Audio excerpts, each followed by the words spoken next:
My sister, Amanda, a vision in ivory lace, stood radiant at the altar. Her smile, aimed at the crowd, felt like a barbed hook catching on my already fragile heart. Even my divorced sister managed to make it. She'd chirped during her toast. The laughter of our extended family a chorus of mocking echoes. I forced a smile, the champagne tasting like ash. My divorce, a messy affair involving infidelity and shattered dreams, was still a raw wound. In our community, it was a brand, a scarlet letter that whispered of failure. Amanda had seized the opportunity to elevate herself by pushing me down. Years crawled by. I rebuilt my life, brick by painful brick. I focused on my career, found solace in my art, and discovered a strength I never knew I possessed. I learned to ignore the whispers, the pitying glances. I even started to date again. Then, the universe, with its ironic sense of humor, decided to shift the tectonic plates of our family dynamics. Amanda's perfect marriage, the one she'd so proudly flaunted, began to crumble. Her husband, the charming businessman, was exposed as a serial philanderer. The whispers that had once followed me now swirled around her. The phone call came late one night. Amara's voice, usually sharp and confident, was a broken sob. "He's gone, Eve," she choked. "He left me." I felt a surge of something I couldn't quite name.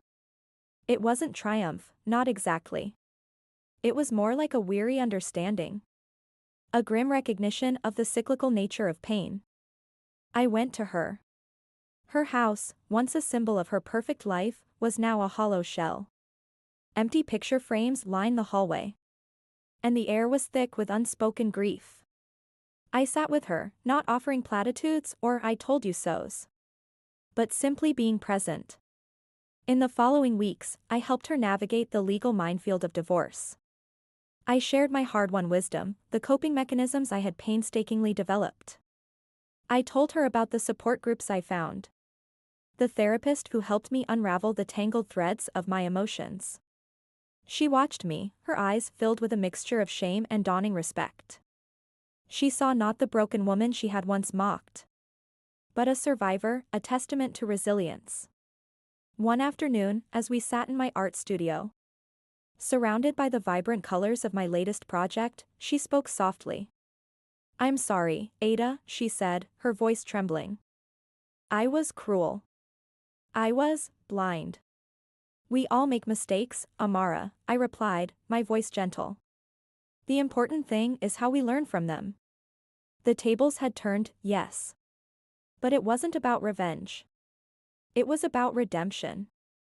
It was about understanding that life, with its unpredictable twists and turns, has a way of humbling us all. And sometimes, the very people we scorn are the ones who show us the path to healing.